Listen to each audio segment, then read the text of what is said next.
الحمد لله رب العالمين والصلاة والسلام على سيد المرسلين أما بعد فأعوذ بالله من الشيطان الرجيم بسم الله الرحمن الرحيم الصلاة والسلام عليك يا رسول الله وعلى آلك وأصحابك يا حبيب الله الصلاة والسلام عليك يا نبي الله وعلى آلك وأصحابك يا نور الله۔ سرکار دو عالم صلی اللہ تعالی علیہ وآلہ وسلم کا فرمان عالی شان ہے، تم میں سے قیامت کے دن میرے سب سے زیادہ نزدیک وہ شخص ہوگا جس نے دنیا میں مجھ پر کثرت سے درود پڑھا ہوگا۔ صلو علی الحبیب صلی اللہ تعالی علی محمد صلی اللہ علیہ وسلم۔ فیضان قرآن کے آج کے اس سلسلے میں ہم سورہ آل عمران کی آیت نمبر 37 سے قرآن پاک کا درس سنیں گے۔ اللہ عز و جل نے ارشاد فرمایا، بسم اللہ الرحمن الرحیم، فتقبلها ربها بقبول حسن وانبتها نباتا حسنا وكفلها زكريا كلما دخل عليها زكريا المحراب وجد عندها رزقا قال يا مريم أنى لك هذا قالت هو من عند الله إن الله يرزق من يشاء بغير حساب۔ تو اس کے رب نے اسے اچھی طرح قبول کیا اور اسے خوب پروان چڑھایا اور زکریا کو اس کا نگہبان بنا دیا۔ جب کبھی زکریا اس کے پاس اس کی نماز پڑھنے کی جگہ جاتے تو اس کے پاس نیا پھل پاتے۔ سوال کیا، اے مریم یہ تمہارے پاس کہاں سے آتا ہے؟ انہوں نے جواب دیا، یہ اللہ کی طرف سے ہے، بے شک اللہ جسے چاہتا ہے بے شمار رزق عطا فرماتا ہے۔ یہاں چونکہ گزشتہ آیات میں حضرت مریم رضی اللہ تعالی عنہا کا تذکرہ چل رہا تھا، اسی پیرائے میں یہاں بیان کیا گیا کہ حضرت مریم رضی اللہ تعالی عنہا کو اللہ عز و جل نے پروان چڑھایا، ان کی تربیت فرمائی، ان کی پرورش فرمائی، جو کہ حضرت زکریا علیہ السلام کے ذریعے ہوئی۔ حضرت مریم رضی اللہ تعالی عنہا کے والد گرامی حضرت عمران رضی اللہ تعالی عنہ چونکہ حضرت مریم کی ولادت سے پہلے ہی وفات پا گئے تھے، تو آپ کی پرورش کے لیے قوم میں قرہ اندازی ہوئی اور حضرت زکریا علیہ السلام کے نام قرہ نکلا اور آپ کی پرورش میں حضرت مریم چلی گئی۔ اب یہاں پر ایک عظیم کرامت کا تذکرہ ہے کہ حضرت زکریا علیہ السلام جب حضرت مریم کے پاس جاتے، جب حضرت مریم بڑی ہو گئی اور یہ بیت المقدس کی ایک محراب، ایک حجرے کے اندر یہ وہاں رہتی تھی، حضرت زکریا علیہ السلام جب ان کے پاس جاتے تو وہاں پر بے موسم کے نئے نئے پھل پاتے۔ تو آپ نے ایک مرتبہ ان سے سوال کیا کہ اے مریم یہ پھل تیرے پاس کہاں سے آتے ہیں؟ تو حضرت مریم رضی اللہ تعالی عنہا نے جواب دیا کہ یہ اللہ کی طرف سے،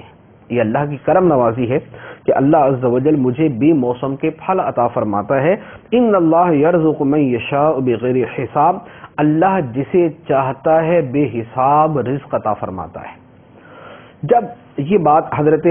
زکریا علیہ السلام نے سماعت فرمائی تو اس کے بعد اللہ عز و جل فرماتا ہے،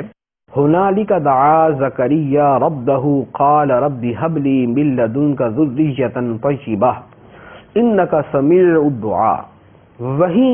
زکریا نے اپنے رب سے دعا مانگی، عرض کی، اے میرے رب مجھے اپنی بارگاہ سے پاکیزہ اولاد عطا فرما، بے شک تو ہی دعا سننے والا ہے۔ حضرت زکریا علیہ السلام نے جو وہاں پر دعا فرمائی، یہاں پر دو تین باتیں قابل توجہ ہیں۔ پہلی بات تو یہ ہے کہ بے موسم کا پھل حضرت مریم رضی اللہ تعالی عنہا کے پاس آتا تھا، تو یہ حضرت مریم رضی اللہ عنہا کی کرامت۔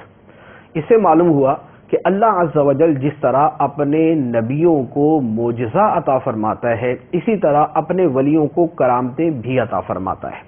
کسی کرامت میں ولی کا عمل دخل ہوتا ہے، کسی کرامت میں عمل دخل نہیں ہوتا۔ دوسری بات جو یہاں فرمائی کہ جس جگہ اللہ عز و جل کی وہ رحمت یعنی بے موسم کے پھل آتے تھے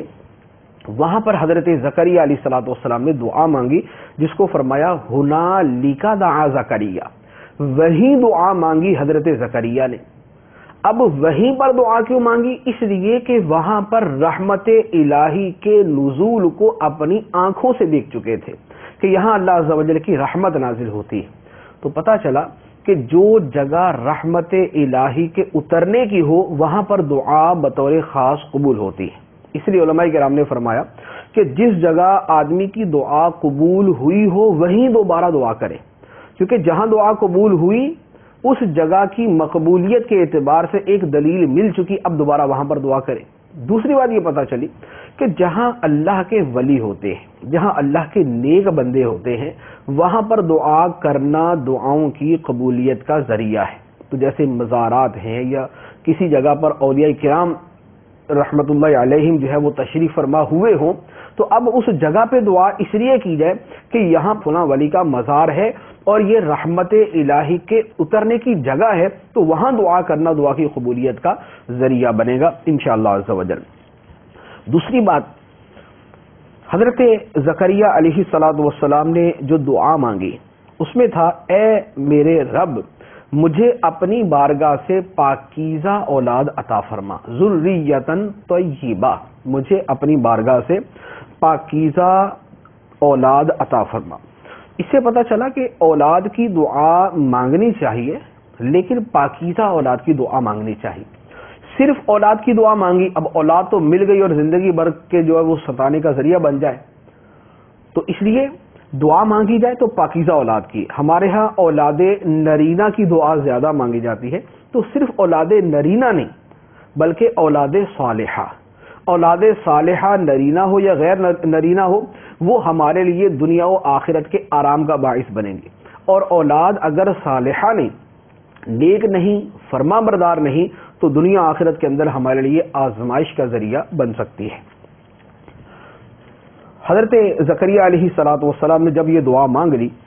اس کے بعد اللہ عز و جل فرماتا ہے فنادتہ الملائکۃ وہو قائم یصلی فی المحراب ان اللہ یبشرک بیحییٰ مصدقا بکلمۃ من اللہ وسیدا وحصورا ونبیا من الصالحین۔ تو فرشتوں نے اسے پکار کر کہا جب کہ وہ اپنی نماز کی جگہ کھڑے نماز پڑھ رہے تھے، اے زکریا بے شک اللہ آپ کو ایک بیٹے یحییٰ کی خوشخبری دیتا ہے جو اللہ کی طرف سے ایک کلمہ کی تصدیق کرے گا اور وہ سردار ہوگا اور ہمیشہ عورتوں سے بچنے والا ہوگا اور صالحین میں سے ایک نبی ہوگا۔ یہاں حضرت زکریا علیہ الصلوۃ والسلام کی دعا مقبول ہو گئی کہ ادھر حضرت زکریا علیہ الصلوۃ والسلام نے دعا فرمائی اور اس کے کچھ عرصے کے بعد جب حضرت زکریا علیہ الصلوۃ والسلام ایک جگہ کھڑے نماز ادا فرما رہے تھے تو فرشتوں نے آپ کو ندا فرمائی اے زکریا اللہ تعالیٰ آپ کو یحییٰ کی بشارت دیتا ہے، یحییٰ علیہ الصلوۃ والسلام کی بشارت دیتا ہے۔ پھر آگے ان کے چار اوصاف بیان فرمائے۔ یحییٰ کون ہوں گے؟ اللہ کے کلمہ کی تصدیق کرنے والے۔ اللہ کا کلمہ کلمت اللہ سے مراد ہے حضرت عیسیٰ علیہ الصلوۃ والسلام۔ حضرت عیسیٰ علیہ الصلوۃ والسلام کو کلمت اللہ اس لیے کہتے ہیں کہ وہ کلمہ کن سے پیدا ہوئے، اللہ عز و جل نے کن فرمایا اور وہ پیدا ہوئے، تو وہ کلمہ کن سے پیدا ہوئے اس لیے کلمت اللہ۔ اور حضرت عیسیٰ علیہ السلام کی سب سے پہلے جو تصدیق کی تھی وہ حضرت یحییٰ علیہ السلام نے کی تھی۔ حضرت یحییٰ عمر کے اندر حضرت عیسیٰ علیہ السلام سے 6 مہینے بڑے، حضرت یحییٰ عمر میں حضرت عیسیٰ علیہ السلام سے 6 مہینے بڑے اور یہ دونوں خالہ زاد بھائی تھے۔ تو جب حضرت عیسیٰ علیہ السلام کی تصدیق کا وقت آیا تو حضرت یحییٰ علیہ السلام نے سب سے پہلے تصدیق فرمائی، تو اس کے اعتبار سے یہاں فرمایا کہ وہ کلمت اللہ کی تصدیق کرنے والے ہوں گے۔ دوسرا وصف سیدن سردار ہوں گے، مخدوم ہوں گے، مطاع ہوں گے، ان کی پیروی کی جائے گی، ان کا حکم مانا جائے گا، ان کو سردار شمار کیا جائے گا۔ وحصوراً اور عورتوں سے پرہیز کرنے والے ہوں گے، یعنی عورتوں کے پاس جانے کی قدرت ہونے کے باوجود وہ عورتوں سے پرہیز کرنے والے ہوں گے۔ وَنَبِيًّا مِّنَ الصَّالِحِينَ اور صالحین میں سے ایک نبی ہوں گے، اللہ کے مقربین میں سے وہ ایک نبی ہوں گے۔ اس کے بعد فرمایا قال ربی انا یکون لی غلام وقد بلغنی الکبر وامرأتی عاقر قال کذالک اللہ یفعل ما یشاء. عرض کی اے میرے رب میرے ہاں لڑکا کیسے پیدا ہوگا حالانکہ مجھے بڑھاپا پہنچ چکا ہے اور میری بیوی بھی بانجھ ہے. اللہ نے فرمایا اللہ یوں ہی جو چاہتا ہے کرتا ہے. حضرت زکریا علیہ السلام کو جب بیٹے کی بشارت ملی تو حضرت زکریا علیہ السلام کی عمر مبارک تھی 120 سال اور آپ کی زوجہ محترمہ کی عمر تھی 98 سال. اب شوہر 120 سال کے اور بیوی 98 سال کی، تو حضرت زکریا علیہ السلام نے اللہ کی بارگاہ میں عرض کیا کہ یا اللہ میری اولاد کیسے ہوگی، میں تو بوڑھا ہو چکا اور میری بیوی بھی بانجھ ہو چکی. تو سوال کرنے کا مقصد یہ تھا، یہ نہیں کہ اللہ تعالیٰ کی قدرت پہ حیرانگی تھی، اللہ تعالیٰ کی قدرت پہ تو قطعی ایمان تھا. مقصود یہ تھا کہ یا اللہ میری اور میری بیوی کی جوانی دوبارہ لوٹا دی جائے گی اور پھر بیٹا ہوگا، یا ہمیں اسی بڑھاپے کی حالت کے اندر ہی بیٹا عطا کر دیا جائے گا. تو اس پر فرمایا گیا کہ اللہ جو چاہتا ہے کرتا ہے، وہ اللہ عز و جل جیسے چاہے گا کرے گا.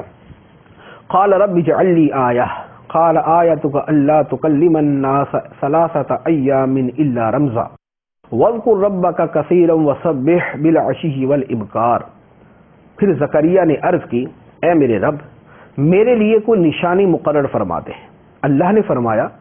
تیری نشانی یہ ہے کہ تم 3 دن تک لوگوں سے صرف اشارے سے بات چیت کر سکو گے، اور اے زکریا اپنے رب کو کثرت سے یاد کرو اور صبح و شام اس کی تسبیح کرتے رہو. حضرت زکریا علیہ السلام نے پھر عرض کیا کہ اے اللہ کہ میری بیوی حاملہ ہوگی تو میرے لیے کوئی نشانی مقرر فرما دے تاکہ مجھے پتہ چل جائے کہ اب اولاد کا سلسلہ شروع ہونے والا ہے، تاکہ میں تیری عبادت و ریاضت اور تیرے ذکر اور تیرے شکر کے اندر زیادہ مصروف ہو جاؤں. تو اللہ عز و جل نے فرمایا کہ اس کی نشانی یہ ہوگی کہ جب تمہاری بیوی حاملہ ہوگی تو اس کے بعد 3 دن تک تم لوگوں سے کلام نہیں کر سکو گے. تسبیح کرو گے، ذکر اذکار جاری رہے گا، تسبیح کرو گے تو زبان سلامت اور چل رہی ہوگی، لیکن جب لوگوں سے کلام کرنے لگو گے تو زبان اس وقت جو ہے وہ ساتھ نہ دے گی. تو یہ ایک قسم کا معجزہ تھا اور اللہ عز و جل کی طرف سے ایک نشانی تھی کہ تمام اعضاء سلامت ہے، زبان مبارک سلامت ہے اور تسبیح ذکر اذکار یہ سب کچھ چل رہا ہے، لیکن لوگوں سے کلام کرنے لگے تو کلام نہ کر سکے. تو یہ اللہ عز و جل کی طرف سے نشانی مقرر ہوئی اور فرما دیا گیا کہ صبح و شام اللہ کی تسبیح بیان کرو. اللہ عز و جل نعمتیں عطا فرما رہا ہے، اولاد کی نعمت دینے والا ہے، تو صبح و شام اللہ کی تسبیح بیان کرو. اس کے بعد فرمایا وَإِذْ قَالَتِ الْمَلَائِكَةُ يَا مَرْيَمُ إِنَّ اللَّهَ اصْطَفَاكِ وَطَهَّرَكِ وَاصْطَفَاكِ عَلَى نِسَاءِ الْعَالَمِينَ. اور یاد کرو جب فرشتوں نے کہا اے مریم بے شک اللہ نے تمہیں چن لیا ہے اور تمہیں خوب پاکیزہ کر دیا ہے اور تمہیں سارے جہان کی عورتوں پر فضیلت میں منتخب کر لیا ہے. یہاں حضرت زکریا علیہ السلام کا واقعہ ختم ہوا، اب حضرت مریم اور حضرت عیسیٰ علیہ السلام کا واقعہ شروع ہوا. فرشتوں نے حضرت مریم رضی اللہ تعالی عنہا کو ندا کی اے مریم بے شک اللہ نے تجھے چن لیا ہے اور تجھے پاکیزہ کر دیا ہے اور جہان کی عورتوں پر تجھے منتخب کر لیا ہے. یہ حضرت مریم رضی اللہ تعالی عنہا کی عظمت اور آپ کی فضیلت کہ فرشتوں نے آپ سے کلام کیا اور اللہ عز و جل کی طرف سے ان کو چن لیے جانے، ان کو پاکیزہ بنا دیے جانے اور جہان کی عورتوں پر ان کو عظمت دیے جانے کی بشارت ان کو عطا فرمائی. یا مریم قنوتی لربک واسجدی وارکعی مع الراکعین. اے مریم اپنے رب کی فرما برداری کرو اور اس کی بارگاہ میں سجدہ کرو اور رکوع والوں کے ساتھ رکوع کرو. چونکہ یہ فضائل عطا فرمائے گے تو آپ فرمایا کہ اب عبادت و ریاضت کے اندر آپ مشغول ہو جائیں. تو روایت میں یہ ہے کہ جب فرشتوں نے آپ رضی اللہ تعالی عنہا کو یہ حکم سنایا تو حضرت مریم رضی اللہ تعالی عنہا نے اتنا طویل قیام فرمایا کہ آپ کے قدم مبارک میں ورم آ گیا اور پاؤں پھٹ کر خون جاری ہو گیا کہ رب العالمین نے فرمایا تھا کہ تم قنوتی قیام کرو، فرما بردار رہو، وسجدی ورکعی سجدہ کرو اور رکوع کرو، رکوع کرنے والوں کے ساتھ. ذالک من انباء الغیب نوحیہ الیک وما کنت لدیہم اذ یلقون اقلامہم ایہم یکفل مریم. وما كنت لديهم اذ يختصمون، یہ غیب کی خبریں ہیں جو ہم خفیہ طور پر تمہیں بتاتے ہیں، اور تم ان کے پاس موجود نہ تھے جب وہ اپنی قلموں سے قرعہ ڈالتے تھے کہ ان میں کون مریم کی پرورش کرے گا، اور تم ان کے پاس نہ تھے جب وہ اس معاملے میں جھگڑ رہے تھے۔ یہاں دو چیزیں ارشاد فرمائیں۔ پہلی بات تو یہ ارشاد فرمائی ذالک من انباء الغیب، کہ اے محبوب صلی اللہ علیہ وسلم، یہ جو ہم نے آپ کو حضرت مریم کا قصہ سنایا، پھر اس سے پہلے حضرت زکریا علیہ السلام کا قصہ ہے، یہ سب جو ہے یہ غیب کی خبریں ہیں، یہ غیب کا علم ہے جو ہم آپ کو عطا فرما رہے ہیں۔ تو پتہ چلا کہ انبیاء کرام علیہم السلام کے پاس جو گزشتہ انبیاء اور اقوام کے واقعات ہیں، یہ غیب کا علم ہے، اور یہ غیب کا علم انہیں اللہ عز و جل بذریعہ وحی عطا فرماتا ہے، جس کو یہاں فرمایا ذالک من انباء الغیب نوحیہ الیک، یہ غیب کی خبریں ہیں جو ہم تمہیں خفیہ طور پر بتاتے ہیں۔ وحی کا معنی خفیہ طور پر بتانا، تو اس سے یہ پتہ چلا کہ انبیاء کرام علیہم السلام کو غیب کا علم بھی ہوتا ہے، اور یہ غیب کا علم بذریعہ وحی ہوتا ہے، اور یہی وہ علم ہے کہ جسے ہم کہتے ہیں کہ اللہ کی عطا سے علم غیب ہے۔ علم غیب عطائی کا جو لفظ استعمال کیا جاتا ہے، مسلمان استعمال کرتے ہیں، اس کے پیچھے اسی طرح کی آیات مبارکہ ہیں۔ دوسری چیز یہاں پر بیان فرمائی، وہ فرمایا وما كنت لديهم اذ يلقون اقلامهم ايهم يكفل مریم،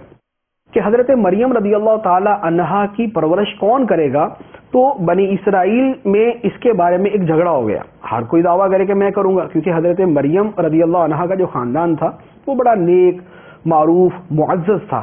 تو اب جتنے بڑے بڑے نیک لوگ تھے سب کی تمنا تھی کہ حضرت مریم کی پرورش وہ کرے۔ تو اب اس کا اختتام کیا ہوا کہ انہوں نے آپس میں قرآن اندازی کی۔ قرآن اندازی کس طرح کی؟ قرآن اندازی یوں کی کہ انہوں نے کہا کہ جن قلموں کے ساتھ تورات شریف لکھی جاتی ہے ان قلموں کو پانی میں ڈال دیا جائے، جس کا قلم پانی کے بہاؤ کے الٹ بہنا شروع ہو جائے، کہ پانی ادھر کو جا رہا اور قلم ادھر کو جانا شروع کر دے، جس کا قلم یوں چلے گا اسی کی کفالت میں حضرت مریم رضی اللہ تعالی عنہا کو دے دیا جائے گا۔ چنانچہ انہوں نے آپس میں قرآن اندازی کی، اور اس کے قرآن اندازی کے اختتام پر حضرت زکریا علیہ السلام کا جو قلم تھا وہ پانی کے الٹ بہاؤ کی طرف چلنا شروع ہو گیا، تو اس پر حضرت زکریا علیہ السلام کی کفالت میں آ گئے۔ تو اسی کو فرمایا کہ اے حبیب، آپ وہاں پر حصی طور پہ اس وقت موجود نہ تھے جب وہ اپنے قلموں کا قرعہ ڈال رہے تھے کہ ان میں مریم کی کفالت کون کرے گا۔ اذ قالت الملائکۃ یا مریم ان اللہ یبشرک بکلمۃ منہ اسمہ المسیح عیسی بن مریم وجیہا فی الدنیا والآخرۃ ومن المقربین۔ اور یاد کرو جب فرشتوں نے مریم سے کہا، اے مریم، اللہ تجھے اپنی طرف سے ایک خاص کلمے کی بشارت دیتا ہے جس کا نام مسیح عیسی بن مریم ہوگا، وہ دنیا و آخرت میں بڑی عزت والا ہوگا اور اللہ کے مقرب بندوں میں سے ہوگا۔ یہاں فرشتوں نے حضرت مریم رضی اللہ تعالی عنہا کو بشارت دی کہ اللہ تعالیٰ آپ کو بیٹے کی بشارت دیتا ہے جن کا نام عیسیٰ بن مریم ہوگا، لقب ان کا مسیح ہوگا، دنیا و آخرت میں معزز ہوں گے اور اللہ کے مقرب بندوں میں سے ہوں گے۔ مسیح کا معنی مسح کرنے والا، یعنی مسح کرنے والا حضرت عیسیٰ علیہ السلام چونکہ مسح کر کے چھو کر آپ شفا دے دیا کرتے تھے، اس لیے آپ کا لقب ہوا مسیح۔ اور وجیہاً فی الدنیا والآخرت، دنیا و آخرت میں معزز، تو حضرت عیسیٰ علیہ السلام دنیا میں بھی معزز ہیں کہ عیسائی بھی ان کو اپنے نزدیک معظم شمار کرتے ہیں اور مسلمانوں کے دلوں کے اندر بھی ان کی قدر ہے، اور آخرت کے اندر وہ معزز ہوں گے، تو آخرت میں تو جو ان کا مرتبہ ہوگا وہ اللہ جانتا ہے کتنا بلند و بالا ہوگا۔ اور وجیہاً فی الآخرہ سے ایک مراد ہے کہ اللہ عز و جل ان کو مرتبہ شفاعت بھی عطا فرمائے گا، کہ وہ شفاعت وجاہت اور مرتبے کے ذریعے جو شفاعت کی جاتی ہے اللہ عز و جل ان کو وہ عطا فرمائے گا۔ وَمِنَ الْمُقَرَّبِينَ، اور حضرت عیسیٰ علیہ السلام مقربین میں سے ہوں گے۔ یہاں پر ایک اور اہم بات یہاں فرمایا کہ عیسیٰ بن مریم، اب یہ بات تو معلوم ہے کہ جب کسی کو اس کے نسب کے ساتھ اس کا نام دیا جاتا ہے تو اس کے باپ کا نام لیا جاتا ہے، زید بن فلاں، عمر بن خطاب، عثمان بن عفان، علی بن ابو طالب،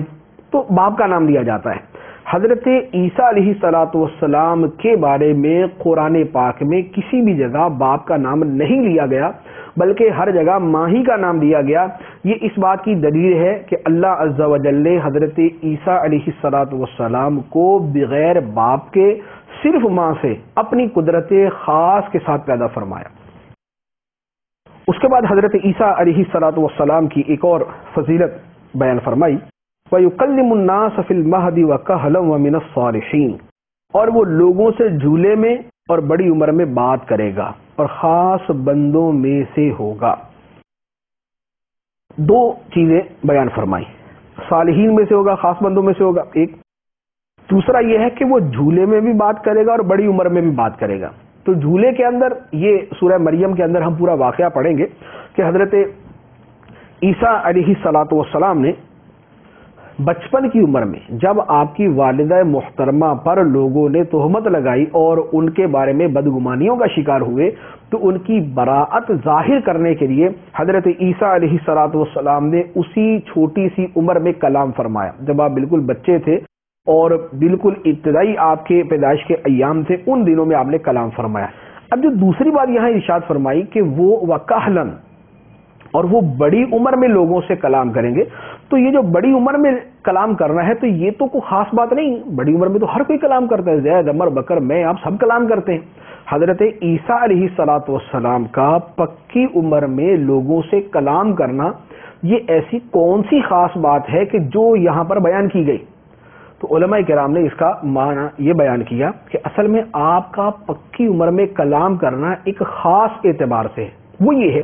کہ اللہ عز و جل نے آپ کو آسمانوں پر اٹھا لیا۔ جب یہودی آپ کو پھانسی دینے لگے تو اللہ عز و جل نے آپ کو آسمان پہ اٹھا لیا اور آپ کی جگہ آپ کی شباہت کسی اور آدمی پر ڈال دی گئی اور وہ مارا گیا۔ اب حضرت عیسیٰ علیہ السلام قرب قیامت میں دوبارہ زمین پر تشریف لائیں گے، اس وقت آپ لوگوں سے کلام فرمائیں گے۔ تو اب پختہ عمر میں یہ کلام کہ آسمانوں پر اٹھائے جائیں اور پھر دوبارہ واپس تشریف لانے کے بعد کلام فرمائیں، یہ پختہ عمر کا وہ کلام ہے جو دوسرے تمام لوگوں سے بالکل جدا چیز ہے۔ تو اس کو فرمایا کہ وہ پختہ عمر میں لوگوں سے کلام فرمائیں گے۔ تو اب یہاں پر آیات مبارکہ کی طرف اگر غور فرمائیں، پہلے حضرت زکریا کے فضائل ہے، پھر حضرت مریم رضی اللہ عنہا کے فضائل ہے، یہاں سے حضرت عیسیٰ علیہ السلام کے فضائل شروع ہوئے۔ کتنے فضائل؟ کلمت اللہ ہے، مسیح ہیں، ابن مریم ہے، وجیہن فی الدنیا والآخرہ ہے، مقربین میں سے ہیں،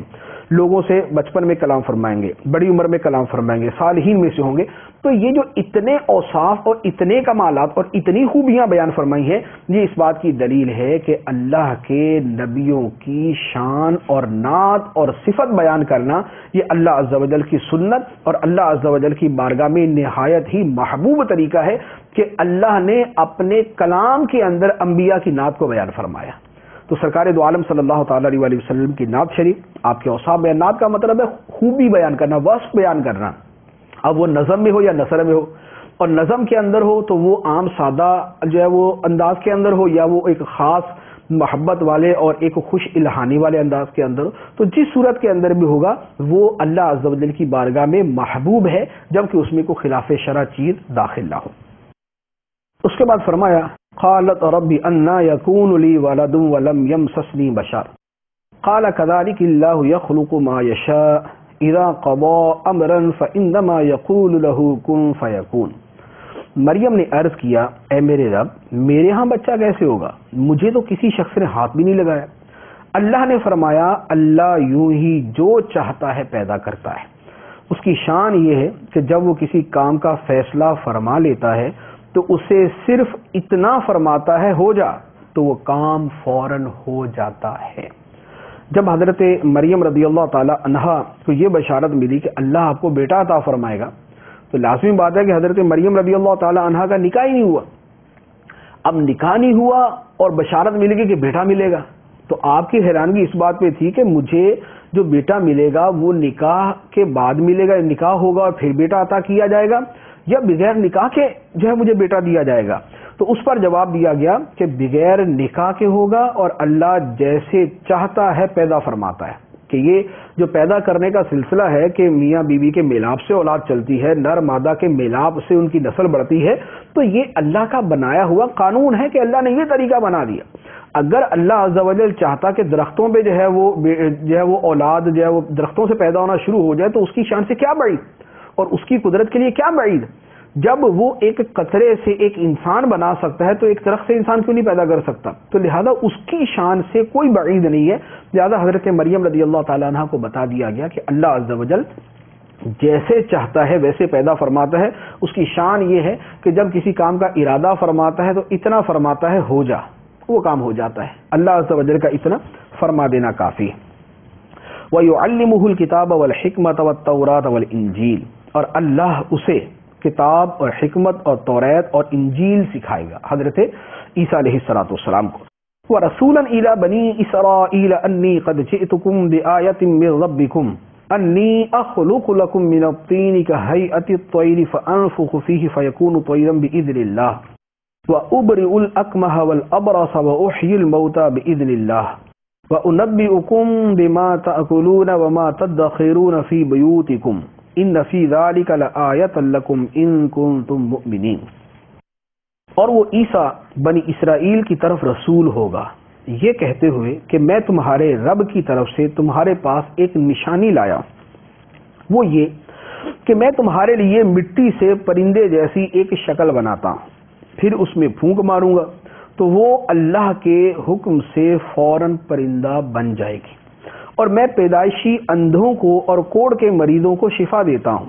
اور میں اللہ کے حکم سے مردوں کو زندہ کرتا ہوں، اور تمہیں غیب کی خبریں دیتا ہوں جو تم کھاتے ہو اور جو اپنے گھروں میں جمع کرتے ہو۔ بے شک ان باتوں میں تمہارے لیے بڑی نشانی ہے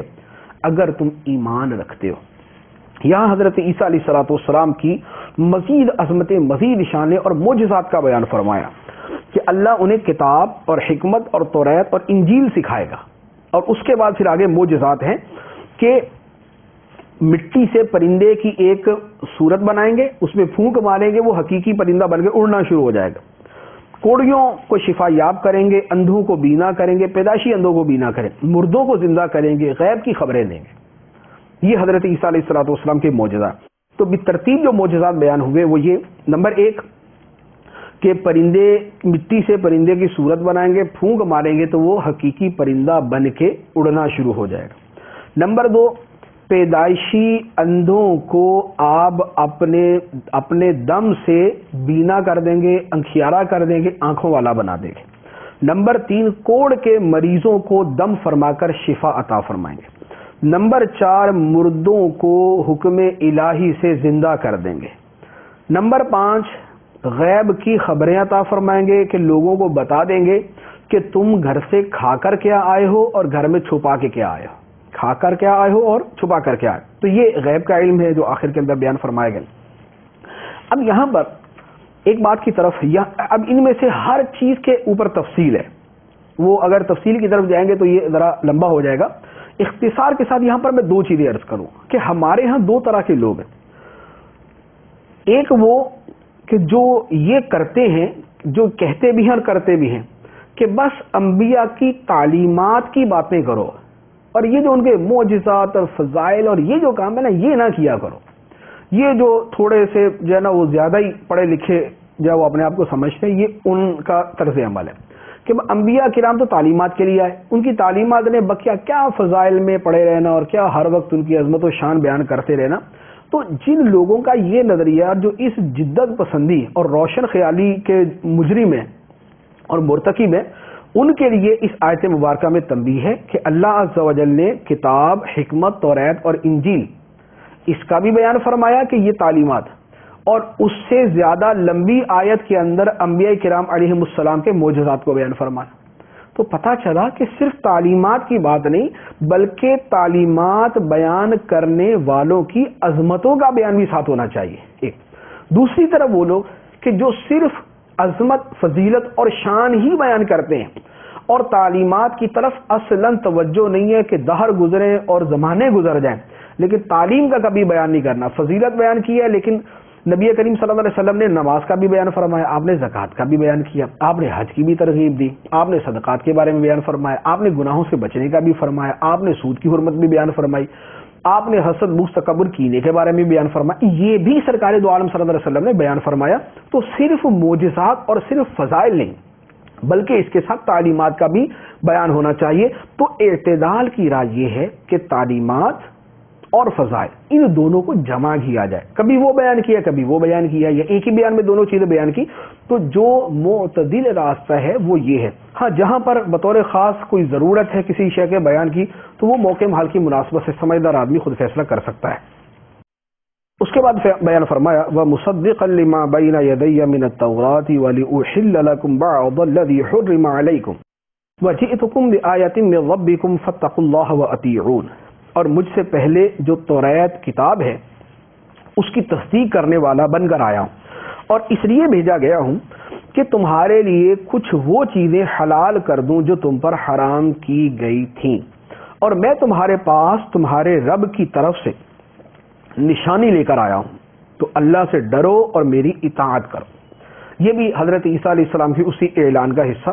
کہ میں تورات کی تصدیق کرنے والا بن کر آیا، کہ تورات اللہ کی کتاب ہے اور اس میں اللہ عز و جل نے اپنی تعلیمات بھیجی ہیں، یہ میں بیان کرنے والا بن کر آیا ہوں،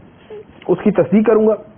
دوسرے نمبر پہ تم پہ جو کچھ چیزیں شریعت موسوی میں حرام کی گئی تھی ان میں سے کچھ چیزیں میں تم پہ حلال کروں گا۔ جیسے شریعت موسوی کے اندر جو ہے وہ اونٹ کا گوشت حرام کر دیا گیا تھا، تو یہ اسے حلال جو ہے وہ فرما دیں گے۔ اسی طرح کچھ پرندے اس حضرت شریعت موسوی میں حرام تھے، یہ اس کو حلال کر دیں گے۔ تو ان چیزوں کو حضرت عیسیٰ علیہ السلام آ کر بیان فرمائیں گے۔ ان اللہ ربی وربکم فاعبدوہ ھذا صراط مستقیم، بے شک اللہ میرا اور تمہارا سب کا رب ہے، تو اسی کی عبادت کرو، یہی سیدھا راستہ ہے۔ حضرت عیسیٰ علیہ السلام نے اس میں اپنی عبدیت اور اپنی بندگی کا اظہار فرمایا کہ بے شک اللہ میرا بھی رب ہے اور تمہارا بھی رب ہے، تو اسی کی عبادت کرو، یہی سیدھا راستہ ہے۔ تو معلوم ہوا کہ معجزات اور کرامات کا ماننا یہ اپنی جگہ ہے، لیکن اس کے ماننے کا یہ مطلب نہیں ہے کہ ان کو لائق عبادت سمجھ لیا جائے۔ لائق عبادت صرف اللہ عز و جل کی ذات ہے۔ ہاں کسی کے بارے میں ہم اس کے دلائل کے پیش نظر ہم یہ کہیں گے کہ اللہ عز و جل نے اس کو یہ کرامت عطا فرمائی، ان کو یہ معجزہ عطا فرمایا، ان کو یہ مرتبہ عطا کیا، تو جو مقام و مرتبہ قرآن و حدیث میں بیان کر دیا گیا یا جو صالحین کے ذریعے ہمیں معلوم ہوا ہم اس کو بیان کریں گے، لیکن اس مرتبے سے بڑھائیں گے نہیں اور مرتبہ الوہیت کے اندر اس کو داخل نہیں کریں گے۔ اور مسلمانوں کی شان بھی یہی ہے کہ مسلمانوں پہ سرکار دو عالم صلی اللہ علیہ وسلم نے فرما دیا کہ مجھے تم پہ شرک کا خوف نہیں ہے کہ تم شرک میں پڑ جاؤ گے، ہاں دنیا کی محبت میں گرفتار ہو جاؤ گے۔ تو مسلمان جو ہے وہ کم ہی شاذ و نادر ہی ایسا ہوتا ہے کہ کوئی اس حد کو چلا جائے کہ وہ شرک تک پہنچ جائے، ورنہ مسلمانوں کی اکثریت جو انبیاء اولیاء کو ماننے والی ہے وہ ان سے محبت کرتی ہے، عقیدت رکھتی ہے، ان کے عظمت کے گن گاتی ہے، مگر شرک کی مرتکب ہرگز نہیں ہوتی۔ اور جن کو یہ شبہ ہے کہ نہیں ہر مسلمان شرک ہی کا مرتکب ہے تو اس کا اپنے اس کے علاج کی حاجت ہے۔ اس کے بعد فرمایا فَلَمَّا أَحَسَّ عِيسَى مِنْهُمُ الْكُفْرَ قَالَ مَنْ أَنصَارِي إِلَى اللَّهِ قَالَ الْحَوَارِيُّونَ نَحْنُ أَنصَارُ اللَّهِ آمَنَّا بِاللَّهِ وَاشْهَدْ بِأَنَّا مُسْلِمُونَ۔ پھر جب عیسیٰ نے ان سے کفر پایا تو فرمایا اللہ کی طرف ہو کر کون میرا مددگار ہوتا ہے؟ مخلص ساتھیوں نے کہا ہم اللہ کے دین کے مددگار ہیں، ہم اللہ پر ایمان لائے ہیں اور آپ اس پر گواہ ہو جائیں کہ ہم یقیناً مسلمان ہیں۔ یہاں پر جس چیز کو بیان کیا گیا ہے یہ ایک پورا واقعہ ہے جس کا بطور خاص جو ہے عاشورہ کے دن کے ساتھ بھی تعلق ہے، کہ عاشورہ کے دن جو ہے وہ بہت سارے واقعات تاریخ اسلامی کے اندر پیش آئیں۔ ان میں ایک واقعہ یہ بھی ہے کہ حضرت عیسیٰ علیہ السلام کو اللہ عز و جل نے عاشورہ کے دن ہی زمین سے آسمانوں پر اٹھا لیا تھا۔ اس کا جو واقعہ ہے وہ یہ کہ حضرت عیسیٰ علیہ السلام نے جب معجزات دکھائے، اور آپ نے معجزات جو دکھائے وہ ان کی تعداد کم نہیں ہے، جیسے آپ کا بیماروں کو تندرست کرنا یا اندھوں کو شفا یاب کرنا، تو یہ نہیں ہے کہ آپ نے 2-4 کو صرف شفا یاب کیا تھا، بلکہ احادیث کے اندر موجود ہے، روایتوں کے اندر موجود ہے کہ بعض اوقات ایک دن میں آپ نے 50 ہزار بیماروں کو اپنے دم سے شفا عطا فرمائی۔ تو اب اتنی کثرت کے ساتھ معجزات دکھانے کے باوجود جب آپ نے دیکھا کہ یہودی آپ پر ایمان لانے والے نہیں بلکہ وہ آپ کی مخالفت میں چلنے والے ہیں اور آپ کے بارے میں خفیہ سازشیں کر رہے ہیں، فلما احس عیسیٰ منہم الکفر، جب حضرت عیسیٰ علیہ السلام نے ان سے کفر پایا تو اب آپ نے فرمایا من انصاری اللہ، کون ہے اللہ کی طرف ہو کر میری مدد کرنے والا؟ تو حواریوں نے کہا، حواری کون تھے؟ یہ 12 افراد تھے جو حضرت عیسیٰ علیہ السلام کے نہایت مقرب صحابی تھے،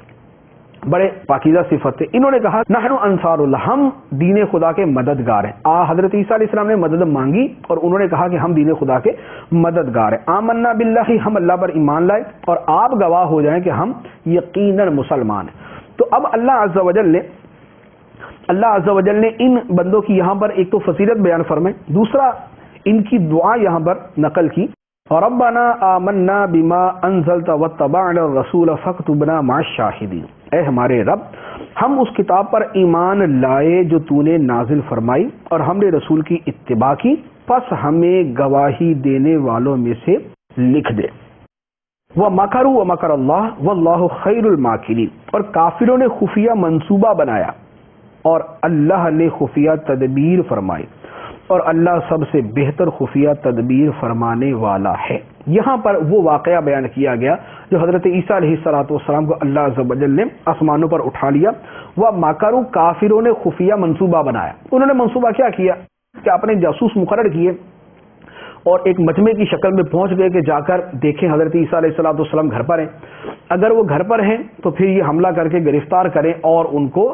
پھر جو ہے وہ جیسے تیسے بھی سولی پر چڑھا دیں۔ تو انہوں نے اپنی طرف سے خفیہ منصوبہ بنایا اور اللہ عز و جل نے اپنی خفیہ تدبیر فرمائی۔ اللہ عز و جل کی طرف سے تدبیر کیا ہوئی کہ جب ان کا ایک آدمی جاسوسی کے لیے گھر میں داخل ہوا، اللہ عز و جل نے حضرت جبرائیل علیہ السلام کو بھیجا۔ جبرائیل علیہ السلام نے حضرت عیسیٰ علیہ السلام کو اپنے پروں پر اٹھایا اور آپ کو اٹھا کر آسمانوں پر لے گئے، اور وہ شخص جو جاسوس بن کر آیا تھا اللہ عز و جل نے اس کی شکل جو ہے وہ حضرت عیسیٰ علیہ السلام جیسی کر دی، اس پر آپ کی شکل و صورت کی شباہت پڑی۔ اب لوگوں نے کافی دیر تک انتظار کیا کہ ہمارا جاسوس کب باہر آ کے بتائے گا۔ جب کافی دیر تک وہ جاسوس باہر نہ آیا، اب یہ اندر داخل ہوئے، دیکھا تو سامنے جو ہے وہ بیٹھا ہوا۔ اب وہ جو جاسوس بیٹھا تھا چونکہ شکل و صورت حضرت عیسیٰ علیہ السلام سے مشابہ ہو گئی تھی، انہوں نے اسی کو پکڑا اور پکڑ کر لے گئے اور بالآخر اسی کو پھانسی پر چڑھا دیا۔ تو یوں وہ اپنی تئیں اس پر خوش تھے کہ ہم نے حضرت عیسیٰ علیہ السلام کو معاذ اللہ پھانسی پہ چڑھا دیا، اور اللہ عز و جل نے حضرت عیسیٰ علیہ السلام کو بچا لیا تھا، جس کا قرآن پاک میں بیان فرمایا وَمَا قَتَلُوهُ وَمَا صَلَبُوهُ، کہ یہودیوں نے نہ تو حضرت عیسیٰ علیہ السلام کو قتل کیا اور نہ ان کو سولی پر چڑھایا، بل رفعہ اللہ الیہ، بلکہ اللہ نے انہیں اپنی طرف اٹھا لیا۔ تو حضرت عیسیٰ علیہ السلام اسی 10 محرم کو عاشورہ کے دن جو ہے وہ آسمانوں پر اٹھا لیے گئے، اور آپ کی جگہ پر وہ شخص کہ جو آپ کو معاذ اللہ قتل کے منصوبے میں شامل تھا وہ پھانسی پر چڑھ گیا۔ تو اس پر فرمایا وَمَكَرُوا وَمَكَرَ اللَّهُ وَاللَّهُ خَيْرُ الْمَاكِرِينَ، کافروں نے خفیہ منصوبہ بنایا اور اللہ نے خفیہ تدبیر فرمائی، اور اللہ سب سے بہتر خفیہ تدبیر فرمانے والا ہے۔ اللہ عز و جل ہمیں قرآن پاک کے مفاہیم کو سمجھنے اور اس کے مطابق اپنے اعتقاد رکھنے کی توفیق عطا فرمائے۔ آمین بجاہ النبی الامین صلی اللہ تعالی علیہ